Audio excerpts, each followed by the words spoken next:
Los murmullos tienen plásticamente una seda estrujada, un gran pañuelo reducido por la mano y después saltan. La fluidez y contracciones, los graciosos dones líquidos desean un ceremonioso recogimiento y después alegremente vacilan ante su libertad. Murmullo que es esa vacilación del candoroso repliegue entre dos lunas y la ancha boca de ondas apoltronadas y escote cuarentón. El abultante del ojo espinado tira el platillo de la gran Pascua sin perder la rama clásica de oliva y trojes. Los esponsales son por la nieve enfrente el fuego, van por la noche, no por la cueva para ceñirse la marca del cinturón. Lo desigual enarbolaba el hinchamiento del bosque sacado del bucentauro, enfrente el fuego, enfrente el bosque, la rama ardiendo. Los murmullos agitan su nueva caldera de plata, el príncipe y el condottiero sienten la ligereza de la luna por las baldosas cuando sorprenden el crescendo que llega hasta el balcón, hostil pulmón en donde el sueño recibe el ancla del naufragio. El pequeño oscuro tiene un oleaje contraído y la perra cubriendo las baldosas ladra la fuga de un reflejo. La seda nos toca con la cola de su ciego calamar. La jactancia ilusoria de la seda vuelve a ser reconocida por la caricia que se extiende llevando sueño hasta sus términos, su jactancia se tolera lentamente y con lentitud despiertan sus guardianes el contorno. Tiende a caer la seda sobre la piel, navegamos entonces sin tocar las entrañas del mar, la piel del monstruo nos acoge. Nerviosos animalejos con sumergidas cabezas mueven las piernas como lombrices avanzando por lo húmedo, caracteres de la lluvia a la salida del salón de otoño. Alguien que espera que la verde mujer termine de dormir mientras las sonrientes paredes improvisan sus ventanas se abraza a la pierna reconociendo la esbeltez de las antiguas humillaciones desembarcando en una ciudad quemada por los persas. Los tres cuerpos sonríen en la detallada estructura de su piel, otro cuerpo parece que lo entreabre o opare la fronda ojosa, y queda asegurada la curvatura como mancha gris abullonada que lucha con los recobrados otorgamientos de la piel. Las lanzas de las escamas toledanas están reemplazadas por los verdes obispos de otro otoño que no están dictado por las frentes tridentinas sino por los escarceos elíseos. A las 11:30 los comedores vueltos de espalda al hombre, el sirviente con la chaqueta escamosa golpea la plata con sus patadas, van acumulando la atmósfera para que salte a su mesa el malabarista que llega cuando se remueven las flores tiznadas en la pared. Los 15 días de temporada esperará que entren los tres joyeros que le quitan el sabor de vaciedad al comedor y así almuerzan enlazando las posibles anillas. El cuidador no podrá impedir que la bailarina saltase en la calle como la casaca roja de los museos no puede impedir la idiota policromía de las mariposas. El gesto fiero del rubicundo también lo convierte en espectador y tener que romper el farol para extinguir las candilejas. Alguien pasa por el medio y así consigue el espectador que no aplaude. La anterior lluvia encera el piso, riesgosa lección para el Rubiales que atiesa su contemplación en un entreacto trabajado. La pera supera su amable grito amarillo por la carmelitana carne de su madurez, piel rota de la corrupción, pero la manzana asciende para recibir el rocío de la sangre. En ese rendido curso de los labios las uvas de fondo profundizan con su esfera cantante y el mantel o la cesta reciben brisas arenadas que les cuartean o ennoblecen el rostro suspirante de los nobles crecimientos.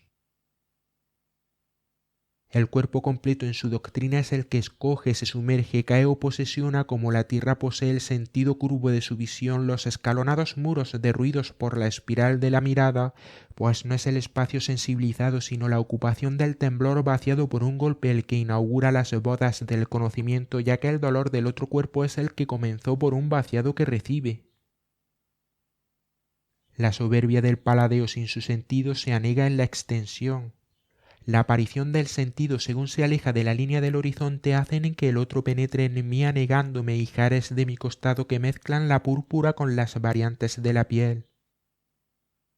Ijares que comprueban el sentido de mi destrucción. Si yo camino abandonando mi cuerpo son las imágenes de las destruidas por el tedio de las secuencias, oleaje de mármol con pinos sepultados. Reino de las imágenes por el artificio del inmóvil conocido, pues el cuerpo tiende a la otra extensión de su escultura y a establecer en el sueño los juegos del rescate no pagado. Si no llegasen los números del sueño, retendríamos al inmóvil desconocido, lo que no se demuestra si se puede dar por demostrado la gracia o aprovechamiento de las imágenes que desconocen las escalas de nuestro cuerpo. Nuestro oleaje al que desconocemos es despreciado como trampa. Pero cada imagen llega a nuestro cuerpo guiada por aquel golpe, interpretando los deseos del príncipe de romper la escala, perpetrando por aguas muertas y antílopes ajenos, burlándose de sus cronistas y flamencos, venablos de imágenes multiplicándose en venatoria, chisporroteo terroso del potro enajenado. El enajenado o sepulto sentido conjura los cuerpos grabados en el cuarzo y el príncipe sin antifaz secuestra a la hija del copero ordenador. Nos maniatamos también al herirnos que ningún rostro permanece asomado al cóncavo sin que se hagan los añicos. Cada añico raspa en el loro su palabra diferente. Turno de buey que friga con su baba el tonto espejo, espejo de raspas, caducidad, friga de la balona y por demás el añico, hijo de punta de papel, a su erguido amanecer de lámina y bochornosa novedad.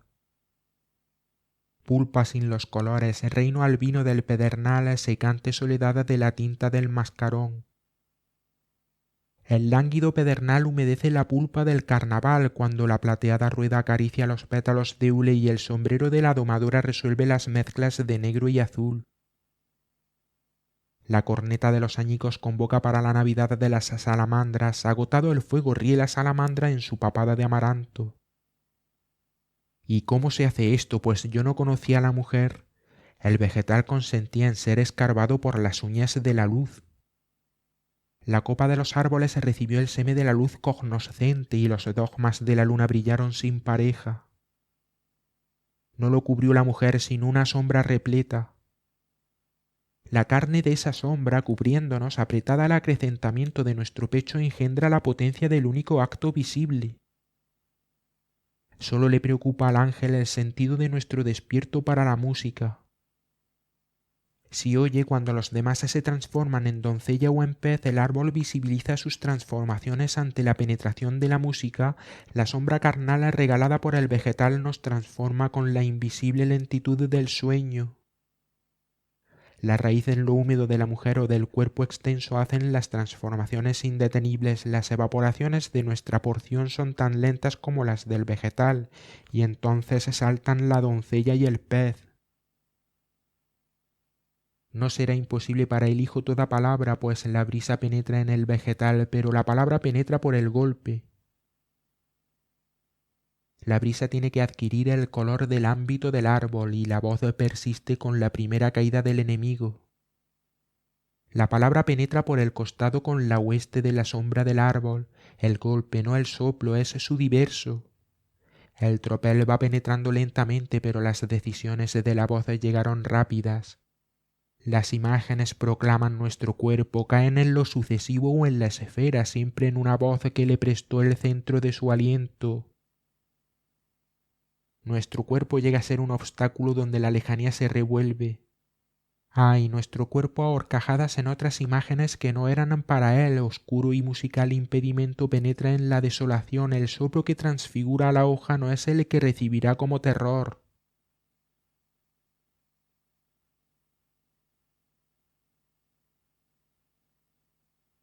La rueda. Hombre untado de negro, ojos rojos, está en la garita de centinela y mira en torno. El cordero duerme en su cabellera. Otro hombre con los dientes y los pies muy blancos y muy largos. Tiene los cabellos como carbunclos. Enloquece y piensa en los misterios elusinos en cuclillas sobre un tapiz. El toro reposa en la parte posterior de su cuello. Una mujer que asciende como un pájaro con cabeza de mujer. Es muy calmosa al coser. Pide gemas, quiere prole. La sigue en su ascensión un espejo. Una mujer detrás del brazo izquierdo. un hombre detrás del brazo derecho. En su cabellera se ven 3 flores rojas atravesadas por 3 alfileres verdes. Empuña un bastón de rama de tamarindo. Bebe y canta con los marineros. Aprieta entre los 2 pechos y la garganta. Se parece a un negro. Trabaja en la quinta del ñato. Horrible lo desfigura el fastidio. La carne y las frutas forman un líquido indescifrable en su boca. En la mano lleva una jarra con el mismo líquido vuelto transparente. Está entre los 2 pezones y el ombligo. Cuando se despereza se extiende de pecho a pecho. Se ve ascender un hombre negro, está lleno de pelos. Tiene 3 tatuajes, uno en la piel, otro en la seda. El tercero en un manto rojo que es el que usa cuando porta un tintero negro. Abre el libro, repasa lo que llega y lo que se va. El sexo es la gruta marina del escorpión. Vuelve un hombre con cara de caballo etrusco. Lo envuelve un saco de fibra elemental. Lleva un arco muy flexible. Quiere cazar, pero el terreno es una salitrera. Se sienta. Está de nuevo en la garita de la soledad. Se siente otra vez muy fastidiado. Pesa el vientre lo que está dentro oculto, lo que está fuera repleto. Un platillo es para la noche. La mujer que vuela muy bella está desnuda. A sus pies el círculo de una serpiente. Se encuentra en el mar pero se acerca a la tierra. El escorpión como llave penetra en el sexo y mata un hijo. Asciende un hombre de color negro. Lleva 2 ajorcas y en los brazos 2 pulseras de granadillo. Hiere vestido con la corteza de la palmera. Duerme en un tronco rojo. Flecha retrocediendo hasta la muralla de los muertos. Asciende de nuevo una mujer. Los ojos inmóviles. Tiene el color de la calabaza. Es la misma que sabía coser. Usa gemas de hierro. Hunde los cuernos en los muslos. Ahora es un hombre barbado, barbas coralinas, su cuerpo como los de un negro, muy ceremonioso con su arco y sus flechas. Lleva un saco lleno de piedras preciosas. El agua que cae del cántaro se extiende por sus piernas. De nuevo la mujer bella, blanquísima. Se encuentra con un barco y su pecho está cosido a los barandales de estribor. Allí están la parentela y los amigos con vinajeras. Llora y nada hacia la tierra, las 2 piernas sobre 2 pescados.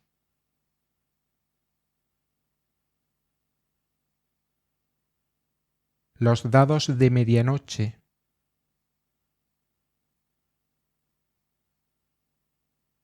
Llega y se esquina con las esquinas del pañuelo cuando abierto como una bandeja se equilibra en el aire endureciéndose su lámina de cuchilla y trayendo para el aire las visibles consignas del agua, su transparencia que se retira saludando con lentitud en los ojos de la sierpe. Para llegar a reconociendo el manuscrito en las esquinas de la muerte se hace visible como un pañuelo. No será el pañuelo de las Danaidas tirado por sus esquinas frente al inflado de Éolo llega al semitonel, hecho para colar en el jugoso tegumento lunar la acuciada lona de las conmemorativas regalías, ni el pañuelo de los oficios donde las cigarreras hunden el tiempo en la cuchilla del pañuelo que nos va a penetrar. Escondido en el acaso de las manos, burilado animalejo que nos ronda, pero sin encontrar el paso para reposar en nosotros, adormeciéndonos ya en el sargazo.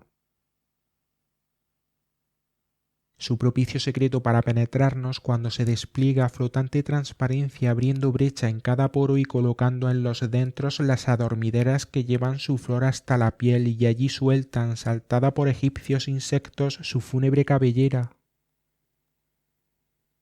Las leyes de los más antiguos ceremoniales, las curvaturas donde las concesiones del hombre esperan o despiden, semejan ese momento en que nos inclinamos para historiar más de cerca la sutileza del pañuelo y nuestra ya irreproducible transparencia en la bandeja sin bordes penetrante. Curvos principios, la rama su delgadez aconseja. Ínclito rayo del árbol, fría la luz describe la última rama. Los constantes ejercicios de la luz le guarnecen el éxtasis de la brisa interpuesto en las dos capas arenosas donde la sierpe lanza el espacio que se torna, la otra el apoyo, el punto que nos ahoga. Comprimida la rama por lo rodado, comprobándose abrasadora en el racimo. Cómo el pájaro se le avecina y le ocupa el centro de la rama y el espacio. La rama de su esbeltez no se cierra en la posible circunferencia de su gemido. Equilibrio del oído y de la rama pecho avanza en el sonido. La delgadez de la rama sorprende el peso sobreagudo de aquel pájaro que respira el centro vegetativo e inclina el cuerpo a los remeros del aire. Pecho aquel ablandado en el sonido. La escultura deseada de sus brumosos hijos al diálogo ondulante entre el pájaro y la rama. Rama que ve por brazos que no se ven.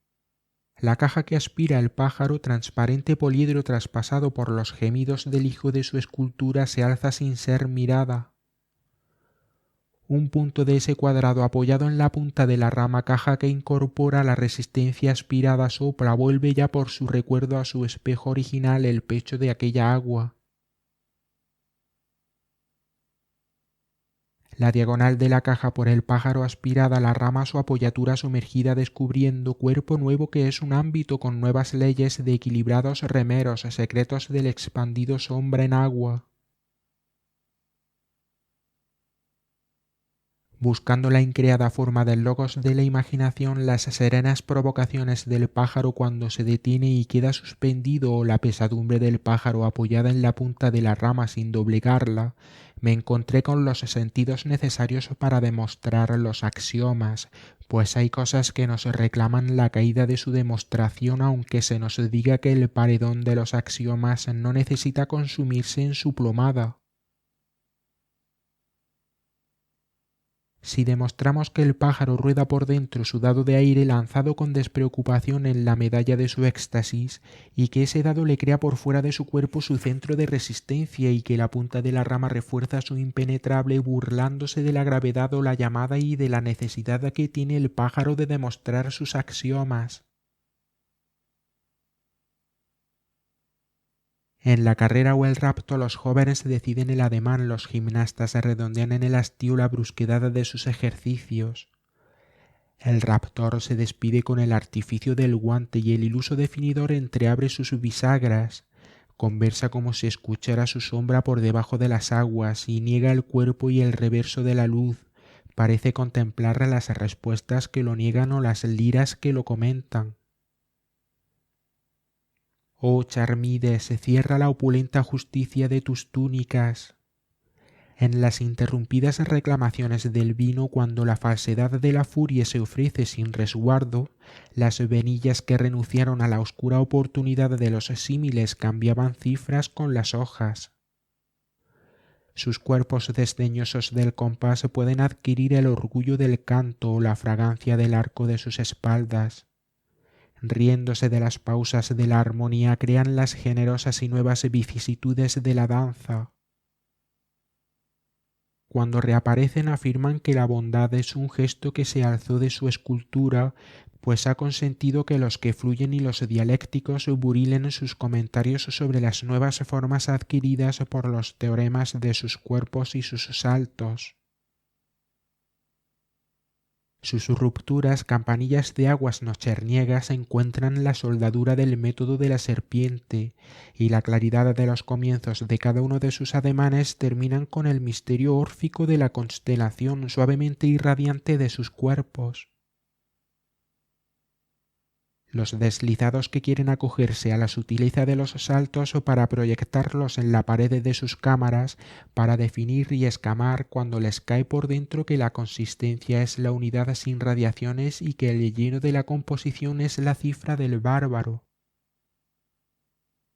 La madurez es la barbarie y el equilibrio en la grosera consistencia. La barbarie del maduro no sube a lo alto de las colinas para saludar el retorno de los fronderos, soplándose la niebla, cuando desea rompe disfrazado la no particularidad, deseando su nombre más allá de sus deseos odia la doble imagen de los espatos, el abanico facetado de las cíclopes abejas, quieren la imagen del can dormido sobre una piedra del sostén en la columna de diorita calculada por los egipcios. Guarda brillantada la torta de miel que le tirará al can en los cañaverales, pero ha continuado confundiendo la grosera consistencia con la penetradora duración, pues se obstina en no reducir la magnitud a extensión concebible y continúa vagaroso ofreciéndole las enigmáticas inscripciones, coleccionando la amargura de los discos que antaño lucieron sus consagraciones en la obediencia a cuerpos hermosos y solemnes, pues la duración de la luz los amigará con el nuevo diálogo de los guerreros y las ruinas. El reflejo busca reaparecer desconocido en otro baile, ha cansado a sus momentáneos cuerpos derivados y después de un desenvuelto sueño recostado en el muro va penetrando con su nuevo disfraz de murmullo.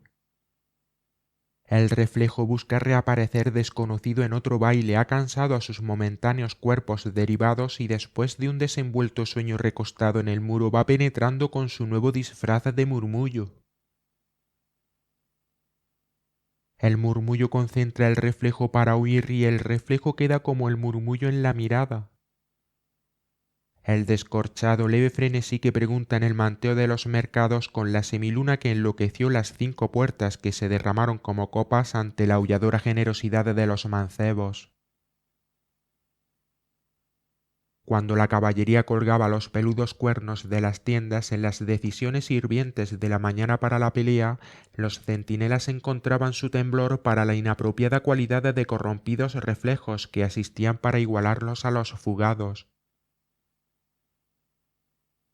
En ese vagaroso en que el murmullo levanta el orgullo de un reflejo apoyado aunque saltase comienzan los inapresables de cola y oloturia para pegarnos en nuestros predilectos abandonos, los inaudibles adormilados coros que transcurren dialogando en el chorro descubriendo la abundante oquedad de las bocas, las enanas historietas de los reflejos, el zumo de almizcle que entierra sus llaves en los 7 mares de los ovalados vidrios después parece nuestra hormiguera saliva la que borra y saborea esos polvos de cabra de los resquebrajados pies de jibaos y paso de granaderos. En la afianzada casa de los continuados proverbios de dilatado jardín carnal y recorrido por la pelusía de los violines, se ofrece en la tercera caída de las aguas de su menguante la irisada pertenencia de un murmullo que quiere obligarnos a que nos sentemos frente a él como en la casa del mar. Si variamos la quebrada decisión de nuestros pasos, seguimos calculando la altura de la llama de ese murmullo y nos sentimos cerca de su frenético pasatiempo para ingurgitar el murmullo.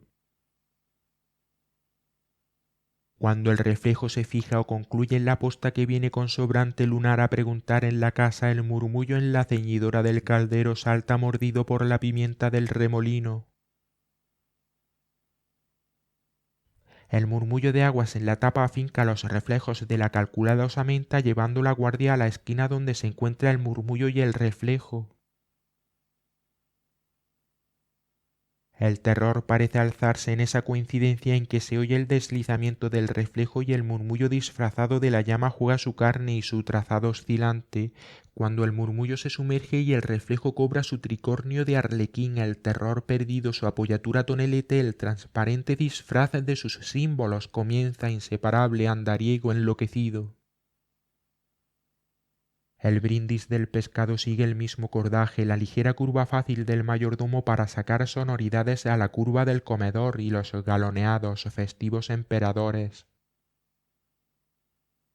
El esbozo de un nuevo color entre los agravios del aceite, el círculo del dipnó tirando el anzuelo esperando el relajado timbre de los bailables. La trucha, la siracusana o la carpa de Brindisio iniciaban las inacabables historias finiseculares de las carcajadas. Con las dos manos cruzadas sobre los diseños del placer y los envíos del proyector arrancando los pornográficos sombreros, ironizaba la voluntad del índice o la humedad de los desmayos mientras el cuerpo sumergido tropezaba con el vallenato de las carcajadas, sorprendiéndose de la perfección sin éxtasis de la carpa paseada por el mayordomo tambor de las carcajadas. Los coros que alcanzaban la entereza de los lenguados prole del infinito gustativo recibían las serpentinas del salobre, los coros alzando la ironía de la descifrada vehemencia de los delfines acuciosos preguntones saboreaban las más despreciables bahías. En la primera luna de las batallas transmitir al ojo el testimonio que anotaba el desinflado aliento escondido por los vacíos de la cerrada armadura. Detrás de la armadura que separaba la respirada agonía de la extensiva muerte, la gravedad de los fluctuantes y bruñidos hierros marcan la sutileza del recorrido aliento. ¿Qué separa la armadura del fantasma que le huyó? Y si alguien duerme en aquel costillar, ¿cómo sus sueños podrán endurecer las orgullosas manchas de las nubes? La batalla rasgaba de nuevo sus enumerativas crónicas y el costoso jugo de sus variaciones se alejaba del río y la armadura.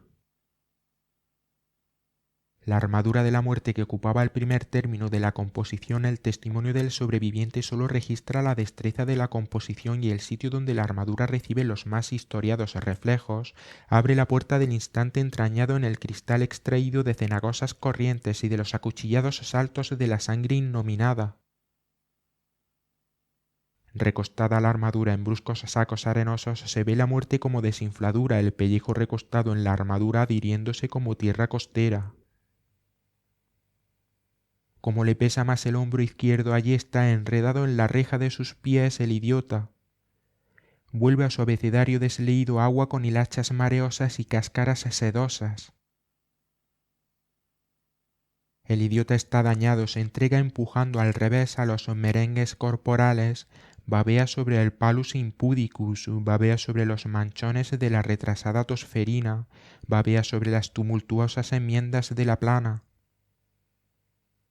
La mosca huye a Terranova para evitar el babeo. Bobo, Bobby, la boba tiene cuenta corriente, abre cuenta corriente, babea el billete de pago por babear otro cuerpo. No sabemos dónde está, la boba escarba en los hormigueros coliflores. En el tercer acto de Giradux, en el servicio tiznado de marmolite granadino, babea lentamente las excelencias de una sílaba, o cubre en la Lemon Saint Flour con baba de piedra dos perdices rosadas con mandarina almendraleja. Oiga usted, se le parece tanto que le ordenamos la siesta, oiga, oiga. Enreda con baba filológica la lectura y pregunta por Iván Yusuf la Condamín. Sobre su rostro el santón bosteza las nubes de sus parábolas. El caballo se aísla y acolcha su relincho, se mueve aún en la cámara mortuoria de asta de reno horizontalizando su cabeza. El relincho no alcanza el relieve del galope, pero si su cabeza deja de absorber la sonrisilla del rocío que ha entintado suavemente la destilación terrenal y se extiende como una flecha estirada, capaz de romper la musical prolongación de sus hilachas como si su cabeza descansase en el lomo del reno. El movimiento se resuelve en la grabación del péndulo de su cabeza y aclarando la delicadeza de su ley pendular, la horizontal graba la decisión de su marcha en la cámara mortuoria de asta de reno. Después la exigencia de la realeza del infante busca su heráldica en la brusca penetración del corcel. Allí la ebria tiesura del péndulo al galope cobraría más prestancia que los pergaminos de Antílope y los guantes de nieve descifrando el destén de las hojas. Basta entonces apretar y oír la reducción del infante, su enfurruñada marcha hacia el cuello del corcel. La marcha no es entonces la horizontal del péndulo, sino las pesadillas del infante abrazado al pescuezo desprendido. Entredichos del regente, el can, las burlas, las consabidas fiestas derretidas mal prestadas fueron a un tiempo a llevar la cabaña y al traslado burdo de la corona sin hueso desgastada de cerveza tontilla. Relampagueante de solaz y escaso trecho de la primavera, la hojalata mece el péndulo de Escocia, cucurucho donde el gorrión borra las letras de repisa y cincurvala. La cabeza de buey que le han prestado al carpintero le reiría nuevas colinas a la papada pascual cuando las dobles babuchas destrozan el dictado cimarrón. Fiesta de ruedas portuarias y al acecho de regalías, gobernador que tira los lazos musicados y los platillos de algodón que golpean media cara. La fiesta inmóvil comienza su escultura y la lanza mayor rueda el fajín de su tití verdeante. El turbante tití instala el descalabro y el gobernador lo grita en el bastón trepado por el tiempo reglamentario y el escote querendango. La piedra y la extensión domesticadas por el hombre pueden dejar de ulular en sus tatuajes matinales. Como la piedra y la sal ululando en la feria bizantina pueden reabsorberse de pronto como la lluvia secuestrada por los jinetes, despidiendo las alaracas pintadas de limón y alzacuellos gigantes. Después la firmeza de esa extensión se ha hecho sórdida, responde extinguiéndose, llevando siempre a sus comienzos la campanilla del heladero, entrando siempre por las dominicales ventanas la campanilla pulsada por el muñeco del ventrílocuo siempre. Por el oblicuo de la esquina van penetrando, pozo que le roba las escalerillas simultáneas, casa tras casa, silencio de su desfile, lividez, cadalso de risotadas desapareciendo gordezuelas, con el ungüento de arena, fiebre seca de la cabra reducida a rodar su osamenta de coronación, alguaciles mano en jarras, fila de los corchetes rechonchados. La sordidez pasa como la ausencia de la piedra después de su gravitación no se acoge a nuestro pecho cuando los posibles de su espera ya no conversan con nosotros. La materia muestra su escándalo cuando no oye las escalerillas del relieve de los presos en los desfiles marinos y el hombre siente con su acompañante torre que no oye la materia. En el centro de esa extensión de sordidez el cafetucho. Oblicuo toque a la extensión penetra como la cuchillada por la cara de la piedra y se acaba y se sienta. La pianola del cuarentrante se comía al periódico y avanza después con las manos hastiadas de utensilios. Y el saltante pequeño salterio nacido para traernos los cigarros se llevaba las monedas en el paño del monito. La aniquiladora extensión y la rapidez de aquel oblicuo cafetucho colocan en la sombra venida para la piedra la campanilla del heladero en las manos del ventrílocuo. Son las casas de la feria las que reclaman la extensión y el turno se hace por el rincón del cafetucho. La sumergida campanilla firma la torre de la primera compañía. Pertenecer a la tribu del gato montés implica a veces el deseo de quedarse atrás, siguiendo la doble línea que siguen las langostas. La lluvia se encarniza y produce las variaciones en la línea que conduce hasta la cueva. Dañado en una pierna seguía el rastro de las estinfálidas de los otros hombres no dañados. Las langostas le siguen mirando la humedad de cobre que vuelve a rodar por la gruta de su boca. Está dañado y sus pasos se vuelven sobre el círculo. Si no puede ir muy lejos, ¿por qué no penetra en la caverna? Si tiene que trazar sus límites, sus preferencias no han de escoger las hojas de la gruta. En cada lluvia le persiguen de nuevo las langostas, que suben y crecen por su altura y su vacío, y el lagarto tintinea su bolsilla saboreando la saliva del que sigue la línea hasta la gruta. Está también cansado, pero no se detiene en la sonrisa, sigue las líneas dobles donde suben y crecen las langostas y las hojas que él ya no puede tocar de aquella gruta. El fragmento dañado se subraya al mirar en torno y recrearse venecianamente en la identidad de su mirada. La diferencia de tonos por la distancia es su silencio. El fragmento, cuando está dañado, no reconoce los imanes, furiosamente se encaja en la esfera que giraba impulsada por la rueda de otro apetito, de otra penetración irreconocible. El diálogo carnal en el dañado, la doma circular de sus palabras no cae en el misterio suspensivo de la otra noche flechada en el desembarco, sino que desliza errante preguntando de excepción y de ruptura, el pez relámpago no penetra en el bosque donde está adormecido. El fragmento de apetito está tirado por el centro de la esfera, su hambre busca el alimento que lo abarque, la investidura del ceremonial de las estaciones donde la línea del horizonte es siempre un enemigo. El fragmento que está dañado desconoce el sentido de su marcha y no puede caer en la plomada de su espina central, pues su ceguera está fría y se detiene y carece del nacimiento de la irradiación, errantes ojos despedidos de su centro para ser tan solo el contorno de su chisporroteo, pero sin que la chispa una la cabellera del agua cayendo y las danzas de la hoguera que caminan hacia la desmesurada silla por la que repta el delfín. En sus momentos de volante tierra cristalizada, la lluvia como una divinidad que se ciñe doblemente el manto se ríe en sus potencias que no puede ser interpretada. En torno de la cámara ahonda su murmullo y no se aleja y pasa como los pasos por un tejado en la medianoche. Si potencialmente aislamos el espejo de sus letras, se torna en el genio con rostro tapado al hundirse en la fuente. Allí, como una música fundida al volver sobre los torsos, se deshace el espejo del instante, cuando sueña que incorpora el remolino como la irada divinidad que surge en el desierto y se sumerge voraz en los líquidos intercambios de la raíz del dátil. Allí repite y sueña en la corrompida humedad del alba.